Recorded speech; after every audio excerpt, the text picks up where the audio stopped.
Hey everyone, it's the Oxley Bomb MotoGP podcast. So this is the first or second of 2025, and we are looking towards the new season, which starts at Sepang with the first tests in less than a month. Hooray! Can't wait for that. And what we're talking about this week is what do all the different riders from all the different manufacturers want from their bikes for 2025. Obviously we spoke to all the riders all through last year, so we know what they want. I want more power, I want better handling, I want the better TC, whatever. And we're going to talk about what the manufacturers are working. We're going to go bike by bike to keep it nice and simple.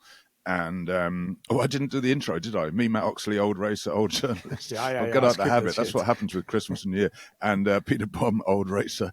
Old journalist, old data guy, etc. It's always old with you. Eh?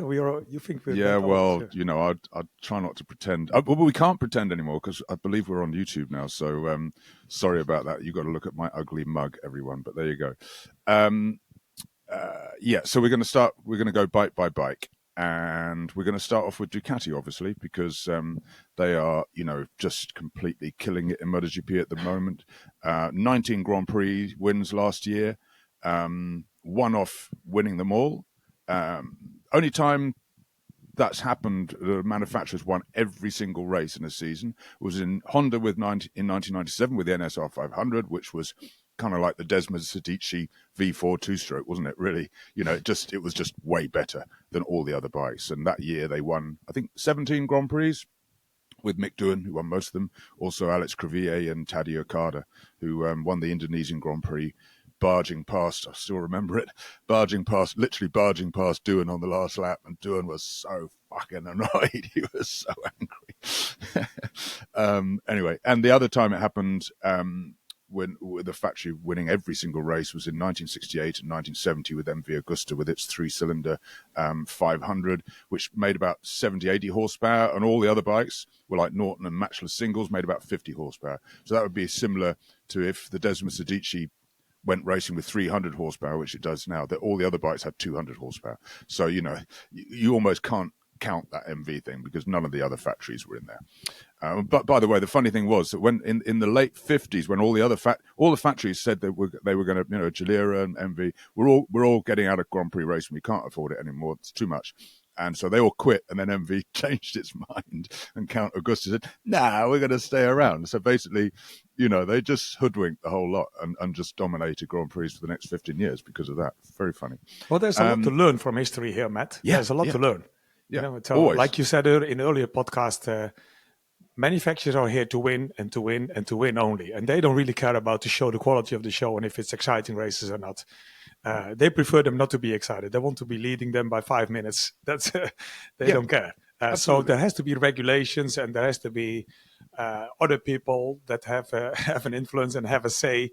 Because you're the historian here. You know everything from the past. What did save the racing after I know not the really old MV Agusta times, but like you said, when Doohan or whoever won with the Honda, like all the race and all the Hondas won everything. So what changed in the next year or the years after that that the show became good again and more manufacturers were competitive? What was the real reason, Matt? Well, it kind of didn't really, because we went from the NSR 500, which, when they stopped the two-strokes at the end of 2001, we went to 990cc four-strokes. It started off the same way, with Honda just winning everything with the awesome, wonderful, truly beautiful RC211V. Wow. The V5 that just destroyed, Honda. Basically, they came up with so many new things on that bike. Not only was the engine just a complete work of art, things like, putting the fuel tank, basically most of it under the rider's backside, because they'd realized... That whole bike, we have to do a pod about that bike. Yeah, 2 hours absolutely. Yeah. I mean, just very quickly, Honda had worked out that with the 500, with the tank, they had 32 litres of fuel on those 500s. They were pretty thirsty. And it was all mounted up high, And so they said that for the first 5 laps, the rider could only ride the bike. They'd obviously Honda worked it all out to like 65% of its ability. And, and as soon as they moved the fuel down low, they could pretty much ride the same lap time from beginning of the race to the end, because it didn't change the balance of the bike so much. Anyway, Go on, But Peter. basically, that means that the manufacturer that was already winning everything with the best two-stroke the world has ever seen, at the same time developed for a couple of years the best four-stroke that the world was about to see forever, without absolutely. any competition, without having a reference. They decided 5 cylinders, 2 in the 3 in the front, 2 in the rear. Everything was different. So basically, it was the amount of manpower that were guided very, very well and leaded very, very well to do all this great job. And all the other manufacturers couldn't keep up with it. Yeah, no, I mean, and that's where Honda, and now that's tragically where, because later we will speak about Honda, where they are now and where Ducati is and so on. So, it's always good to look back and see. Yeah, because looking back, the longer it is ago, the more you will really understand why the things happened, why they happened. When you're in the middle of the storm, you think you grasp more or less why it happens. But year after year, you get a more clear view. And there's so much to learn from history. Because we are very fucking lucky, because it should be boring. The race could have been a lot more boring if it was not for Marco on a year-old bike, Bastianini deciding to sleep half of the time, So it could have, the championships are decided really are tight. The championships are tight, but manufacturing-wise, there is not even close. Nobody, not at all. Well, this is what this pod is all about. So there we go, Ducati. And just talking about the RC211V before we come back to 2025, sorry. So Honda just designed that bike from the ground up. They were like, okay, time to change. And they just changed everything. The concept, like I said, the fuel tank and all these kind of great ideas they had, with the rear suspension and various other things. Whereas Suzuki, Yamaha, just basically built a four-stroke engine and stuck it in the old 500 chassis. Yeah, the Yamaha even had carburetors on it. Exactly. It was a clever idea, my point, but it was just 3 years after Honda. And the engine was under capacity because they said, there's no way we can use 990cc of power. No way. We'll make 960 will do fine. And Honda, there were 32 races in 2022 and 2023. Honda won all but 2 of them. Wow. So the same as the NSR 500. Yeah, it wasn't so. It was an amazing thing they made with that best ever two-stroke and immediately building a four-stroke that was already 5 years ahead of everybody. But that same company had also made the NR 750 a couple of years before that had made some two-strokes with the fuel tank under the engine and so on. That was also very, very different. Clearly, engineers were given a blank sheet, do what you want. And it was a disaster. So not everything they touched was gold. But I think that brings me almost to Gigi. Yeah, perfect. You need to have a guy that put the right people in the right place and give them not too much freedom. Let them do their job, but not everything. Because an engine tuner will look for the solution only in the engine. And the chassis guy will look for it and so on and so on. So, okay, it's all about Gigi. We are already there. We can stop the pod. I did an interview with Marc Marquez towards the end of last season, and talking to him about Gigi and about Gigi Dall'Igna, and he said, there's lots of great engineers in the world that can make great stuff, but Gigi's obviously a great engineer, but what he's really good at is getting all the right people together to work together in the right way. And okay, you do that, you do that, you do that, you do that, and then getting it all. It's the coordination of all the engineers, choosing the right people, and as you say this is your job, but keep in mind everybody else's job. So, like, okay, you're on the engine, but remember, the engine actually affects the way the bike handles and stuff like that. It's not just about power and torque; it's also about the engine braking into the corner, et cetera, et cetera. And this is already a very difficult task in every normal company. But in a racing environment where there's all egos and everybody is top dog, believe me, it's not only the riders who have an ego, engineers too, crew chiefs, mechanics, huge. Yeah. So journalists. These are the worst. Don't even get me started. The more I get to know them, scum. But anyway, so that's a big job, and Gigi does it all in a natural way, not forcing people, not walking around with a sword, and nobody's afraid of him. Everybody feels free. You can see it happening. Everybody feels completely free to talk to him, to speak your mind, because he has the same respect for everybody, listens to everybody, and when you're wrong, you don't need to be afraid to be wrong. So he extracts the best from everybody, and like I said again, make them work as a beautiful group. With people like Gigi, 1-on-1 is not 2, it's 3. And they have already the most bikes on the grid, so I don't even want to start the calculation. Ducati. But you know Yeah. what they need, because that's the point of this podcast. What do they need next year? And I'm going to read again what I was writing. And it says to me on my list, it says what Ducati need is peace and calmness in the pit box, because that's not automatically going to be, that's going to be like the dangerous thing over there. Yeah. Marquez's first target must and will be to get under the skin of Pecco. Not sure if he gets there, because the whole of Italy is behind Bagnaia, but believe me, he will try to upset him. Because that's the ticket to what will be the most special championship for Mark. But Mark is getting older and must have lost some of his unreal quick reactions. While Pecco, on the other hand, is becoming more and more serene, seemingly untouchable and serene like an angel.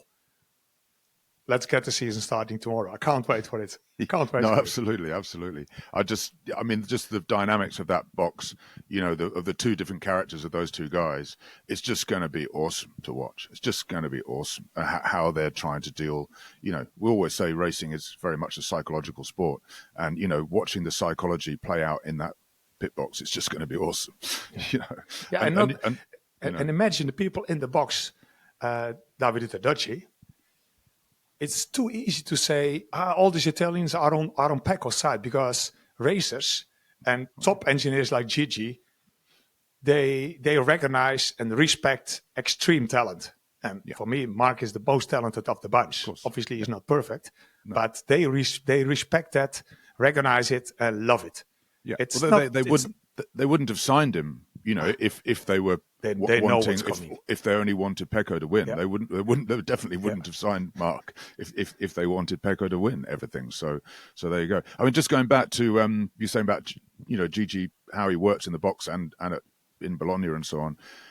You know, when you watch him, you know, if you're in pit lane and you're stood outside the Ducati garage and you look inside, the intensity on his face is amazing, you know, and he looks like so not angry, but he's like so. There's a real aggression in his face when he's and you can see him pondering stuff. And every mechanic, he's watching everything that everyone does. You know, the mechanic's working on the bike, and he's just stood there, you know, obviously just thinking about, oh well, why is he doing that? And maybe we could do that in a better way, and you know, all that kind of stuff. Constantly thinking, and although you say, you know, he's obviously very good at working with a lot of people, so you have to be diplomatic and so on to do that. But I wouldn't want to be on the wrong side of him. No. I have been on the wrong side of him once, actually. And he didn't shout at me, but somebody else did from Ducati, more of which later. But he just made his point quite forcibly, but quite in a gentlemanly way. He was pretty good. But it makes me think of Soichiro Honda, you know, the man that started Honda, where he was notorious for having the most volcanic temper. And he would throw stuff. Like, you know, he'd walk into you know, there's so many stories of him throwing stuff at his workers. You know, he'd walk into the engineering, you know, where they're making two-stroke cylinders or whatever, and he's like, who designed this cylinder? Who ported this cylinder? And somebody goes like that. And he just throws the cylinder across the engineering shop at this guy. Has to dump out. He wasn't too impressed, and he made it clear. Yeah, I mean, no one gets to that position of success without, you know, breaking some balls along the way. Anyway, Ducati, GP25. I mean, you know, the bike, Ducati are in that wonderful position now, which may all change when the new rules change, because that's kind of when things, you know, the balance of power tends to kind of shift. Not necessarily, but possibly. You know, their bike is so good that they're in that position that all they need to do every year is just make it a little better, while everybody else is trying to kind of catch up and trying this and trying that, and oh, that doesn't work, and they just need to, you know, they're on that roll and they can just keep like, make that a little bit a bit better, you know, and what they need to do this year is the new chassis to stop the rear tire pushing the front. And they tested one at Misano, and guess what? It worked perfectly. And Bagnaia said, I want it for the rest of the season. They said, no, you can't have it because, you know, according to the contracts, all four GP24 riders have got to have it, and we can't do that in time. So, you know, there you go. They've already solved the one problem they had last year. Wow, you know, Peter. Sorry. Yeah, well, what a difference between, I mean, look at Yamaha and Honda. It's the other end of the scale. They're working their ass off and then trying stuff and praying that it works. On the other side of the scale where Ducati is, they already know what works. They know they're already super, super fast, and they are trying things, but not so much because obviously it needs to be faster. But believe me, they are also, I think the 2025 bike, they have had a lot of extra thought in it to make it stable, fast, but don't overdo it. Don't destroy the competition. But when we need to, when suddenly somebody is really, really there, we have within the rules, within the homologated package, the options. Yeah, So they are working on in an area of the bike where the others not, that other teams don't even realize that it can exist. They have completely other. Exactly. It's not even a problem. They have other challenges. And Gigi, especially Gigi, I mean, he's the master of chess. Yeah. He's already looking 3 years ahead with everything they do on the bike now. He's already thinking about all the possible options, half the year, the end of the year, the next year, everything that comes from every change. And the others are just trying to go faster. So it's such a difference at the moment. Yeah. And which brings me back again to this kind of, it's quite interesting really, the kind of comparison between Ducati now and Honda then.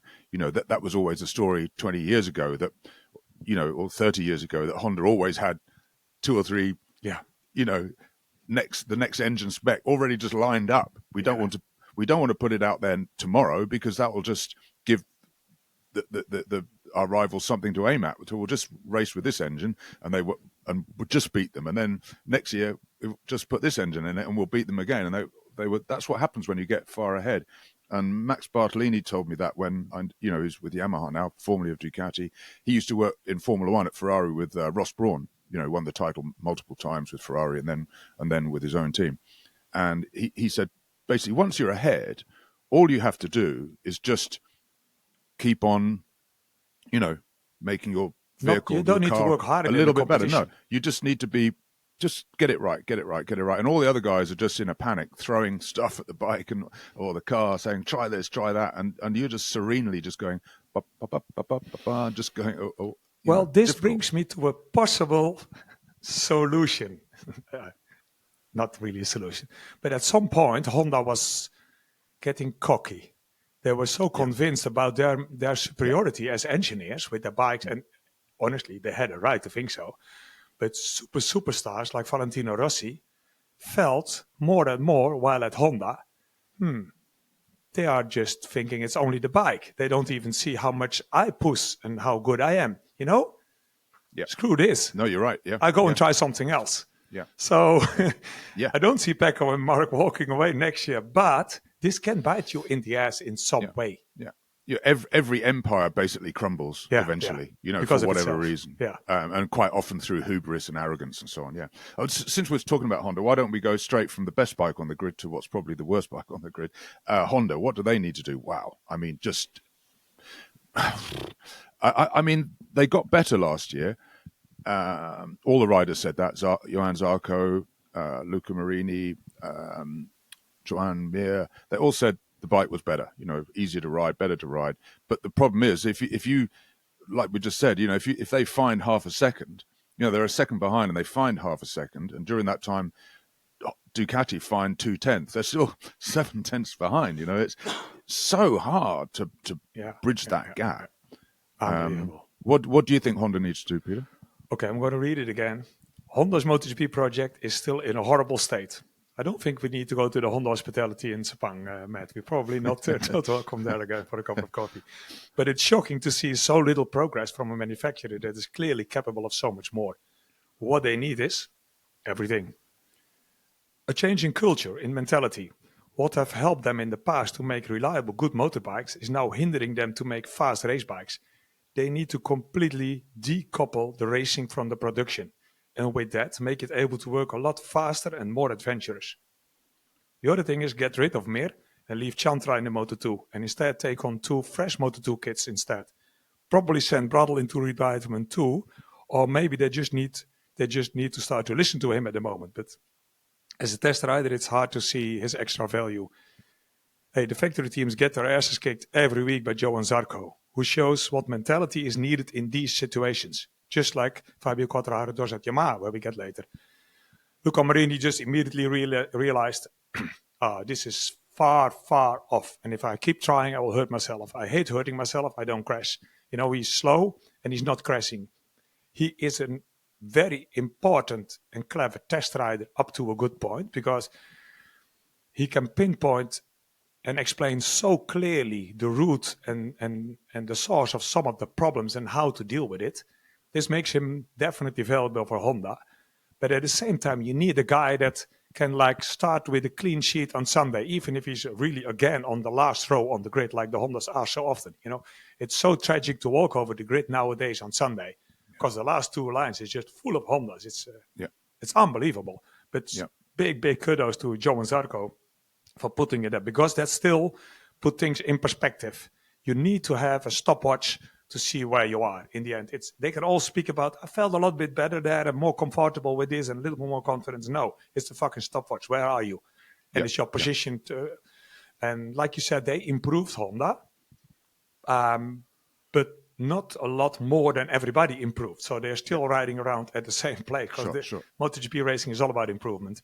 The positive thing, and the only one that I saw was during the Misano test, when they brought in the new aero, the more modern, wider, lower part of the fairing for the ground effect, which especially Misano was immediately noticeable in the super fast kink. And that was basically it. Other than that, it even seems like there is no real coordination. They're throwing stuff at the bike. It's weight distribution, it's chassis, it's swing arm, it's again weight distribution, it's again another option. Yeah. The guy's working airs off. As we were saying, that's what happens when you're in that deep hole. You're just throwing stuff at it, just hoping something's going to work. And speaking to Zarco at the end of last season, he's, they talk a lot about acceleration, and that's probably four things: engine character, electronics, bike dynamics. How they're loading the rear tire, which is one of the big problems, and also aero. Zarco talks an awful lot about too much wheelie, and and if they make the aero better to kill the wheelie, then they don't have grip. So they're just in this place, and so not only is he losing acceleration because of the wheelie, so he has to ease off the throttle to keep the front on the ground. He's fighting the wheelies all the time, so the bike gets getting unstable, and it's still unstable when he arrives at the next corner. It's a very lively bike to watch, the Honda. So it's all over the place. He arrives at the next corner, and the bike's still unstable. So he's losing speed out of the corner, and he's also losing speed into the corner because he arrives there and the bike's out of shape. And Marini says that they can't get the rear to grip on the brakes, which, as we always say, this is so important. It's all about rear grip into the corner, using the rear brake to kind of, to help you stop in the shortest possible time. And he says they just can't get enough load onto the rear. And this has been a problem for them for years, I mean, one day, I'm sure they will find it, they will get there. They have to. But it's interesting to see, now again, Honda, they are so happy they found something with the ground effect. But it only shows for me how far behind they are. Because they are now like, wow, Eureka, this works. Eureka, this makes the wheelie less. Eureka, this makes the corner speed better. This is the stuff that Ducati did 4 or 5 years ago. Where Ducati is now is searching the perfect compromise between all these aero characteristics that you can throw at the bike. So one team is still searching, beautiful, now we have a ground effect. Like Aprilia 2 years ago had almost too much ground effect, and they overdid it, and then they lost it. Ducati is so far ahead, they are already working on, creating the perfect compromise, looking over the whole season on the long term. So, we started with Honda and again, but the reference is Ducati. It is as it is. The way Ducati use data and for computer modeling and is hugely important. That's so important, especially with aero, because you can do a lot of work with aero on a computer, and it's basically you say, well, okay, that aero will gain us a tenth around a lap because it reduces wheelie, but it loses you 0.15 seconds through something else. So actually, although it's a negative, aero is very much like that. I mean, everything's like that, but aero in particular, they basically look at it's all a compromise, and you just need to find out what sort of combination of different aero pieces gives you the best lap time. 100%, Matt, 100%. And then the other thing, and then before I'm finished with Honda, is that it's not for lack of trying. Honda's racing department must be huge and some parts of the departments working really, really hard and really, really clever because they buy all the right people, all the good people, crew chief, engineers, riders. But somewhere, Japan is very, very far from Europe. Not literally, but in reality for them. And that is the real problem. And that's the company problem. That's a cultural problem. The biggest shock I got over the whole year, I got actually 2 big shocks last year as a journalist listening to riders. The biggest one was probably listening to Nakagami explaining what his job going to be at HRC as a test rider. I was expecting him to say, I'm going to test parts and give better feedback because I'm very experienced. No. He said, my job is to tell the engineers in Japan what we are doing in Europe and then go to Europe and tell them what they are doing in Japan. Because at the moment, nobody does speak to each other. He literally said they don't speak. Yeah. That was the biggest shock. The other shock we get later. That's about the Aprilia. Yeah. I mean, obviously they've hired Romano Alberziano from Aprilia. So it's would never have happened a few years ago. A European guy running Honda's MotoGP program. It's kind of crazy. But I think what he will need to do, and I assume this is what he's going to do, is do what Max Bartolini's done at Yamaha, which is sign a lot more European technicians, mostly Italian, because they're the people that know, and especially with aerodynamics, you could be there for 20 years trying different aero bits, trying to make the thing work. You need someone who already knows about MotoGP aero, who's like the best guy. Again, with Yamaha, they took Ducati's chief aerodynamicist. That's what you've got to do. The challenge is, I'm curious to see if Honda allows somebody to make it work. Like exactly. Yamaha gave Max Bartolini an awful lot of freedom. They gave him a blank sheet, do what you want because we need to start winning. And they rebuilt their Italian headquarters. A lot of more is happening in Europe now. Very, very fast combinations and communication between Yamaha, we get that later. They do everything perfect. With Honda, I still doubt it. And I don't doubt the capacities of the engineers and the racing department. They can develop a rocket that goes to the moon tomorrow. No doubt at all. And that's also the beautiful thing about the racing. It's not just about how clever you are, but how good you can make this team of engineers work together. And Honda is at the moment the contrary of Gigi. What Gigi did at Ducati, because Ducati has been in a shit place before, with beautiful engineers that could make beautiful, unbelievable bikes, but they were also unbelievably slow because there was no cooperation between chassis, engine, aero, whatever. So they're a good example in many, many ways. Yeah, and again, that's what Marquez said about Dall'Igna, and Yamaha have learnt from that. That basically Max Bartolini is going to be their Dall'Igna. That's what Yamaha want. They've basically given him carte blanche to do whatever. Okay, we're going to make a V4 because that's going to work better with the new rules, and even now it'll work better. But even bigger with the new rules, a narrower bike will be better for the aero. And if Honda have got any sense, they'll be looking at that and go, well, we just have to do the same. That's what you have to do. You've got to copy in every way, not only the engineering, you've got to copy their way of working, exactly. which, as you say, is just as important. So which we might as well go on with Yamaha now. I mean, I know that Bartolini, they're building a new aerodynamics department in Milan, which the Contra, I can't remember the aerodynamicist guy's name, but he's in charge of building a new aero. So they're building that in Milan at the Yamaha headquarters in Milan, outside Monza racetrack. They're not building that in Japan. They're building it in Milan. Exactly. And they're also doing a big tire testing department there as well, because tire analysis is so important. And that's Bartolini's big thing, isn't it? Was at Ducati. He was the man that, probably got 10, 15 guys literally spending the whole year just working on tire analysis. I mean, it's mental. But that's just like that's we said where all we the are time. now. The tire is everything. The tire is a given thing, and the rest has to follow the tire, and they know that. Yeah. And obviously Yamaha V4. I mean, I assume we'll see it at Sepang, start of February. It'll probably be it'll be in the shakedown tests, to which the media aren't allowed access. But I guess somebody will take some photos of it or something. But I'm hoping that when we turn up at Sepang tests of 5th, 6th, and 7th of February, I'm hoping that they've got the V4 there, and they won't have only the V4. They'll have the inline 4. So the kind of scale of the challenge that Yamaha faces now is massive. they've got to continue developing the inline four whilst developing a V4. I mean, it's just wow. And like you said, they have to develop everything faster than Ducati. Otherwise, you just stay on the same distance from them. You have to work faster in both areas. So I think they do. I think they do at Yamaha, and that's why I have the best hopes from the Japanese for the Japanese. Is I have more hope for Yamaha to get it sorted than for Honda. And certainly, I think they're going to get there first. I think they're going to get there before Honda. Definitely.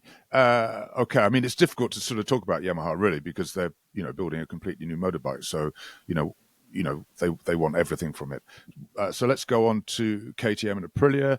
Let's start with KTM. Wait a minute. I want to say something about Yamaha.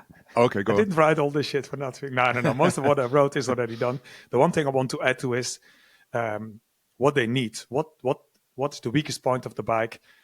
For me, and it's a lot like Honda, better acceleration most of all, which comes from engine power, electronic strategies, and mechanical grip like a ride height and all these things. That's the hardest thing because of the lack of acceleration, they lost also their most important card like corner speed, because all you do is arrive too late at the guy in front of you, and then in the middle of the corner he stops you. So the way to win races is pass riders, not to ride alone. But Yamaha has made an impressive steps forwards this year during the season, and with all the shit conditions they had, because most of the tests they went, it was raining. They couldn't use most of the test days. The team was working their ass off.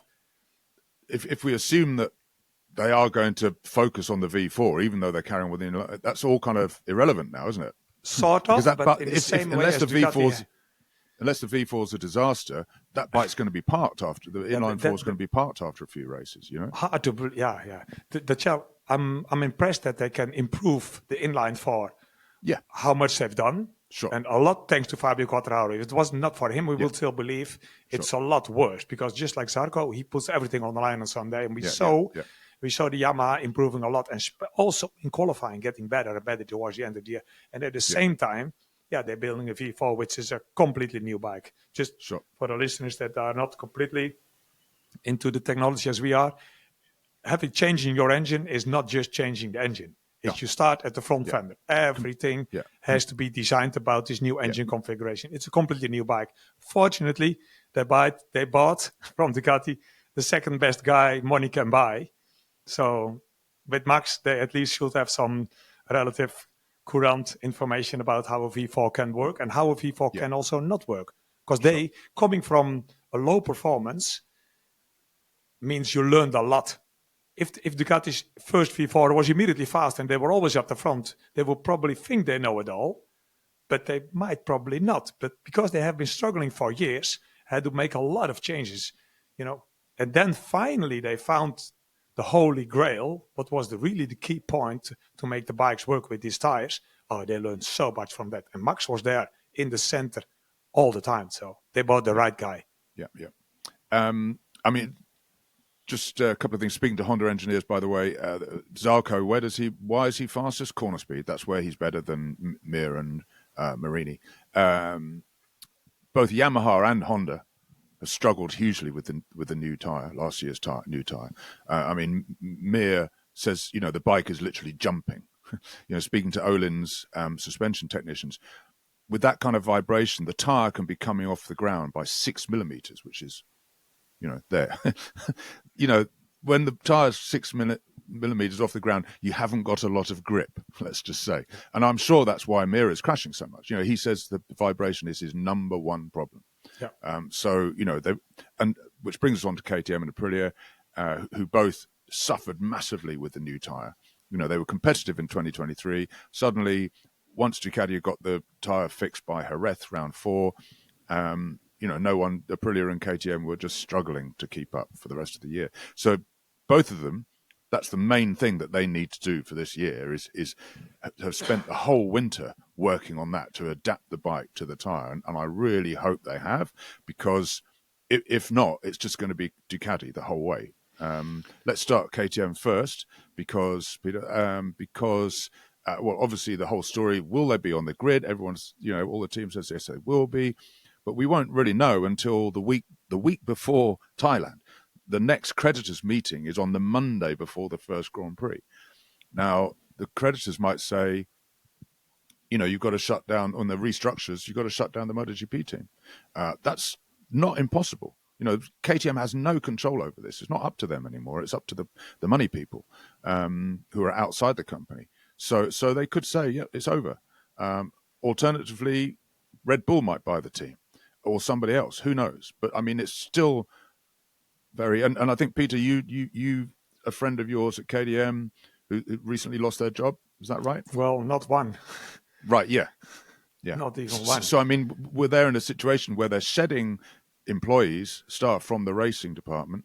They're reducing their testing. They've stopped various projects or paused various projects, which that's not looking good, is it? But No, like I say, if they can fix that tire problem, I think they'll be kind of up there, because the bike last year was awesome. It was just the fact that they couldn't make it work with that tire. It was so clear to see the problems last year with the rear tire that I'm pretty sure they have a solution for it, a working solution, because it's not something that happened in the last race. But that's going to be it, because as they have slowed down the development already for a couple of months. This is not from the last couple of weeks. And the whole racing operation is suffering under it. That's a full-blown disaster for everybody, especially Acosta. But because they had to let go good people with lots of expensive know-how, and that is in a time where they needed to actually step up the development in order to give Pedro Acosta the bike that he needs to be at least more frequently on the podium. So the problem they have is already very, very deep. It's already a very, very deep wound that is there. We don't even see how deep it really is, because lots of people, the development has slowed down already for months. This I know for sure. They also had to let good people go, which means that know-how cannot be used if they continue racing. And more likely, these people will end up at other companies, giving them the advantage. So it works against them in every way. And Acosta will be sleeping very, very badly. And speaking about the rear tire problem, that is a huge problem. A lot more at KTM than Aprilia in my experience. Also at Yamaha it played, and Honda, like you said, also a lot. The thing is that the exceptional riders, and these are the guys that ride around it. So Jack Miller was having it hugely. Pedro Acosta said, "What are you talking about?" Yeah. So he says, "What are you talking about?" Because we don't see his bike jumping, but it doesn't mean it doesn't hinder him. First of all, he rides around it, so it hinders him less. Secondly, he hates speaking about it all the time, because that's not how it works. Sure. The top guys don't complain. They just work and work. And when the door is closed, they say stuff, but not to us. That's a sign of the special ones. And they need to... There's only very, very few of them. And they were so nicely spread out. They are so nicely spread out over the manufacturers. Jorge Martin at Aprilia and so on. So everybody has there. Okay, obviously Ducati has two of them. But now it will be so sad to see KTM not making enough progress next year. I think the bike, as it will arrive in Sepang, will be quite good.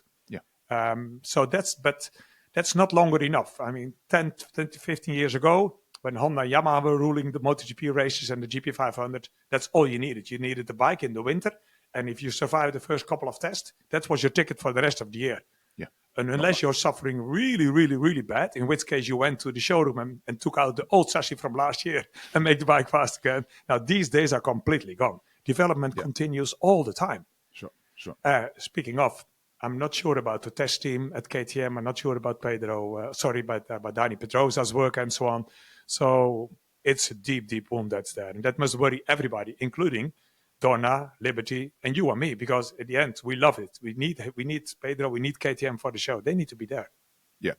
And speaking to Acosta at the end of last year, asking him what does he need, he told me, he said, when it's fast corners, super flowing, Ducati is a step ahead, and we need to find out why. We also want to make the bike calmer, because sometimes it's shaking a lot, which isn't good for traction or for the tyres. Obviously, if the bike's kind of, doing all that coming out the corner, it ain't going to be gripping well, and it's going to be destroying the tyres. You need to look after the tyres. He says, I want everything for next year, but most of all traction and more calmness from the bike. Obviously, what he really wants for next year or this year is a bike. Fingers crossed that somehow, I mean, the dream scenario is for Red Bull to buy the team.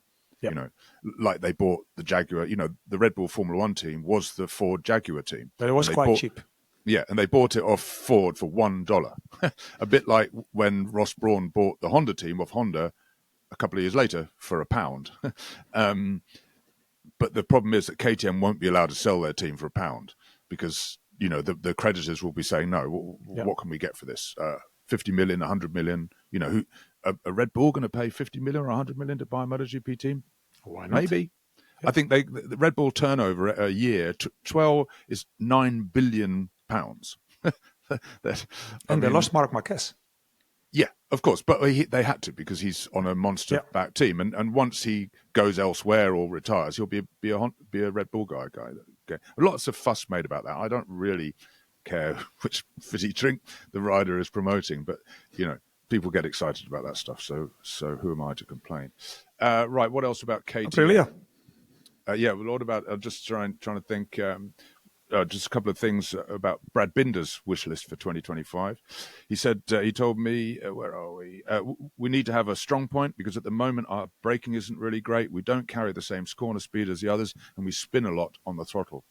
The red bikes, i.e. the factory Ducatis, hook up a lot better than everyone else. That's what we need to achieve. So, and Binder would also talk about how, the rear tire, the grippy rear tire pushing the front made it so sketchy. The thing is just you go into a corner and the rear grips a little bit and takes the load off the front and the front just goes. And if people complain that Acosta's crashing all the time, please consider that he's having to deal with that. And I think KTM got 6 or 7 podiums last year. All but one of them was Acosta. The 3 riders between them scored 1 podium, which was Binder at the very first race. And Acosta scored 5 Grand Prix podiums, or 6, I think. Amazing.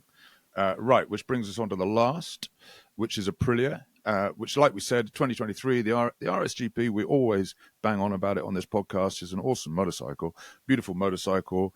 It's not quite as refined as the Ducati, I'd say. You look at it and, it's a bit more of a prototype than the Ducati, isn't it? The Ducati's so well evolved that the kind of, which isn't the way the Ducatis used to be. They always used to be quite a mess, quite prototypey. Oh, make this bit, get the hacksaw out, whatever. Now that thing is just everything on it. It's perfect, like road bike production, like Honda's. If you're leading the championship, have the best bike for years and years, you finally also Ducati starts. How can we make it even more beautiful and more easier to work on? Well, Aprilia sometimes, and literally, I've seen parts that were for sure made overnight on the bike. When we speak about the funny clutch rear brake combination on Maverick's bike in Portimao, that was welded overnight, clearly visible. That was not longer than 6 days old on the bike. Which is great, isn't it? Beautiful. I love to see that stuff. I love to see that stuff, that somebody's been up all night welding and, getting something ready. That's how it should be. That's what we love. Okay, so Aprilia, the big thing that Aprilia have is the window in which they operate in which that bike operates. What you want, and this is where Honda, we all keep coming back to how great Honda were. They always built bikes which had a wide window, so didn't matter which track you went in. If the window's that wide, at that track the bike's there, the next track it's there. It's always working. But Honda didn't even have a narrow window, pivot position, or not even at the headstock angle position, because they knew it is in the position that will work. Never perfect, but always 85%, and that's good enough for our riders. Yeah, beautiful. Yeah. And that's when you're sure. Yeah, and don't have an adjustable steering head, because if you don't have any adjustment, it's actually going to be stronger and lighter. You know what I mean? If you're not building loads of adjustments. But you need to be sure it's in the right place. Exactly.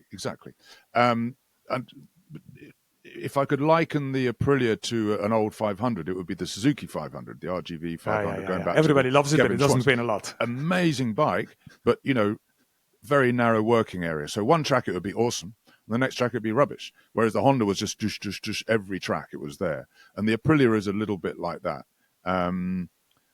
How do you fix that, Peter? How do you widen? Where do you think that's coming from? Listen to me. I'm going to read you my notes because I love it. I love Aprilia. Yeah. What Aprilia needs to do for next year is understand the jewels they have in their hands with both the bike and Jorge Martin. The bike is the most Ducati-like bike, so very modern, but in an interesting way. It seems sometimes to be able to even outperform the Duke, but as a team, they were not ready enough to capitalize on this enough. To do that, they need, for and foremost, a bike that can do at least a normal start. Because so far, these have usually been terribly bad starts.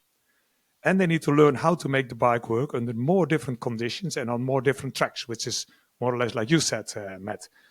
And with that, I mean that if Jorge Martin does not finish top 4 or 5, it looks bad on Aprilia. And believe me, he could even finish as high as 3rd. He is so much more complete than both Aleix and Vinales.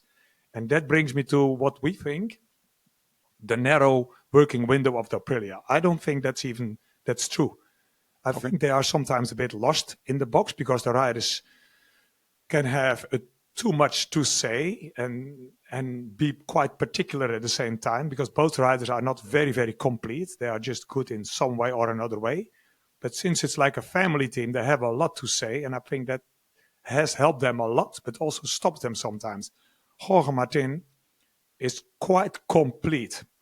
And because if you look at the performance of the Aprilia, yes, there were a couple of races where Aleix was 12 and 13, but then Maverick Vinales was winning. You go to the next track, Vinales is 12 and 13 and crying loud out over the bike, and Aleix Espargaro, who's not exactly Marc Marquez, is riding 3rd and 5th. Believe me, that bike is not bad.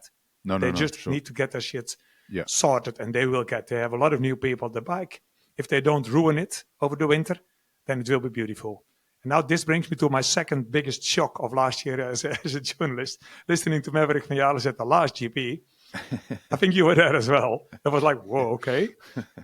I don't know what I asked him, but he said, what I asked basically from Aprilia, all I asked from Aprilia for this year, what I would have had in 2024 if I had to choose, is the 2023 bike with better starts. Yeah, that guy gets a couple of million as a salary. That's how he speaks about the manufacturer. Well, and at the last race, and at the last race, and like we keep saying, it wasn't the bike that there was a problem; it was its adaptation to the rear tire. And if he didn't understand 100%. That, you just go, "Oh my god!" So all the other riders, Aleix, he said just 100% it was the rear tire, 100% it was the rear tire. I spoke to their electronics manager, Stefano Romeo, at the end of last season, and he disagrees with you, Peter. He said our window is very narrow. One area where we can struggle is braking and entry. I think this is related to the character of the tyres. But in fact, Aprilia, that's where they've always struggled. Whenever I've spoken to engineers at the end of every year for the last 3-4 years, even with the 90-degree V4 that they brought in 2020, is they can't get the bike stopped like Ducati, which is a kind of, it's not to do with the front tire, because everybody is using that front tire 100%, and more during braking. It's about keeping the bike balance on the back tire, which is obviously very difficult when you're braking because the bike wants to go like that. So you've got to do it, and they're using the ride height device now. They all do this now. Again, Ducati started it first. They're not only using the ride height to lower the center of gravity for acceleration, they're also using it to try and keep the rear down when they first hit the brakes. But for some reason, and Aprilia have talked about all kinds of things. So it's the weight balance, but it's also their engine brake, how the engine is working. So the people that design the engines, they have to design the kind of firing configuration and so on to have good negative torque. Exactly. Nice linear, predictable negative torque. So the thing doesn't make the rear tire brake skid or brake traction with a sudden sort of increase in negative torque at certain RPM or whatever. So they've obviously got a lot to work on there. If they can fix that, I think they will be there. And I think Martin being there is awesome. We have Ducati to thank for that. Because basically they said, no, we don't want you. And you're like, right, I'm off to Aprilia. So it's like, they were in a beautiful shit situation, Ducati. What a beautiful choice to have to make. Oh, and it was just, for us, it's fantastic. That so you've now got this rider now who's been spurned twice by Ducati, and really, I wouldn't want to make Jorge Martin my enemy, and like you say, he's a much more complete rider. He's a faster rider. And I think they've also got a new technical boss now, because they've lost Alberziano to Honda. They've now got Fabiano Sterlachini, who was at Ducati for many years, then went to KTM. And I think he will run the garage better than it was run before. This is just my guess. I don't really, but I feel just looking at him and the way he works, we always talk about they make mistakes and they don't seem to they sort of mess up during a weekend. They don't make progress like the other factories do. I think he will be better. That's just my hunch. Yeah, I don't know 100%. for sure. It's so much a very cozy family team made of friends, and that's the beautiful thing from Aprilia. But it's also the downside. Yeah, and it has to become more professional team with more clear lines of information and lines of decision, where not Allies or Maverick, because they are so different. They are big friends, but the way they ride the bikes are so different that they can decide that no. Because listening to Maverick Vinales, you can hear some funny stories. He can blame it on front, on rear, on middle, and then he has a Monday test and he concentrated only on the braking, and he's sure he's going to be world champion the next.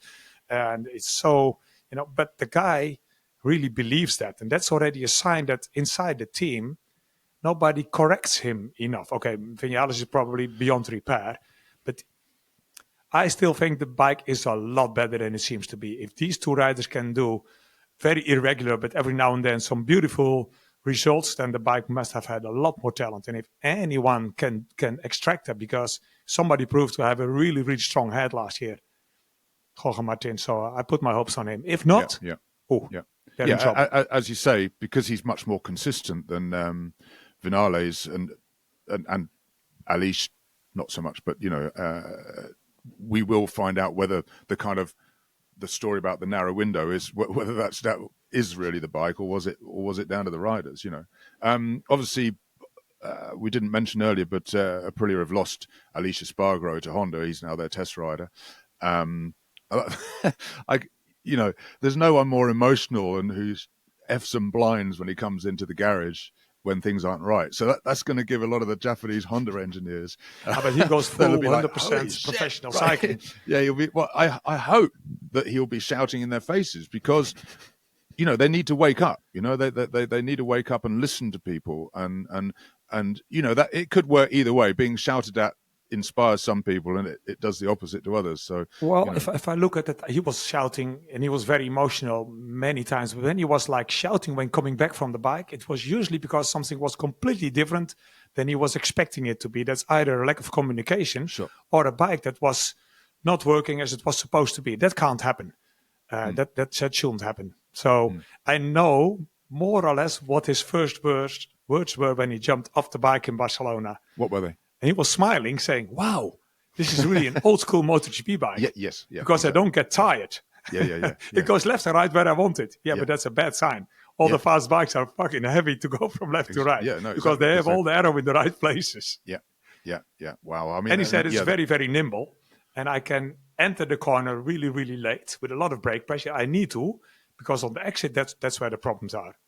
Yeah. And I can't say, or don't want to say more what he said about the exit, but it was not a real big surprise. So he has his work cut out in front of him, but his comments were clear. And from my understanding, most of the people that know really were not surprised, because they know already that's the Honda. Yeah, sure. Yeah, I mean, one thing that could work for Honda, well, as part of the thing, is that they've now got this full chain of command that they've taken from Aprilia, which is Aleix Espargaro, the test rider, his crew chief for many years, Antonio Jimenez, who knows how to deal with Aleix. When he comes in effing and blinding, he says, "All right, get it all off your chest. I'm just sitting here. You can scream at me. I don't care." And once you've finished screaming, this is just. Don't knock him for that. I love to see emotion, and it's up to the crew chief to work out. You got to listen to the rider. You don't let him get too cocky and stuff, but you got to let him do what he wants to do. You just sit there and you realize that this is the way that rider works. He shouts for 2 minutes, sits down, and then you start talking to him. Okay, you got that. And obviously, so they got Aleix, they got Jimenez, and now they've got Alberziano. So they're all together. They all know how each other operates, and exactly. That could be a big help for Honda, I think. But that's what I mean earlier when we said about Honda, Matt. They do in Europe, Honda does everything correct, all the right people, all the right tests, but somehow Japan is on the moon or on Mars. Yeah. There are a lot of decisions still have to be made in Japan, because I don't know if you heard it, but half the season there was this. There was not a rumor. It happened that Honda was also starting an R&D center in Milan, where now So that's close to Bologna, that's close to Yamaha. But from my latest understanding is, they have like an office. They put a couple of engineers there, but it's not a lot what's happening there. It's more like that's an office for some of the guys behind computers. No, They still don't work like Yamaha, which I think is the only way for a Japanese company. Yeah. I think you've got to have an engineering base in Europe now. It's just you just have to do that. That's just what you got to do. You're not going to hire 10. I mean, at the Barcelona tests, you went into the two Yamaha garages, the factory and Prima Pramec. There were probably more Italians. I mean, Europeans. 90% of the Europeans are Italians because they're the universities and factories that are churning out the good engineers. I would say at least half the engineers in the Yamaha boxes were Europeans, and that's Bartolini. He's come in there and he says, well, I know him from Ducati. We need him. And Honda have basically got to do the same, Yeah. And they need to have an engineering base in that's more than everything in Italy. Yeah. The Yamaha one is mainly, they have 3D printing there. They have CNC machines, so they can make stuff. They've got an aero department there now. They've got a tire analysis department, and one day soon they might start, fabricating chassis parts and stuff there. It's quite possible. Because there's quite a lot of people within a couple of kilometers that know how to do that. That's a whole motorsport valley there. Exactly. No, exactly. I mean, that is the center of global motorcycle engineering now. I mean, Formula One, it's in the Formula One belt outside London, 50 miles from where I live. Yeah, around Silverstone, They're all there. They're all around there. And that's just the way it's going to happen in Italy. Basically, it's just going to become the place to get to make your motorcycles. Anything else we want to say? No. Okay, we're done. Thanks everybody for listening. I hope you've enjoyed us mumbling through all the doing our random this way that way chat, because that's how we work when we're down the pub. So that's how we work when we're on the pod and the pub. So if you like us, please throw some money our way. Go to oxleybomb.com and hit the Patreon button. Only costs a few quid a month.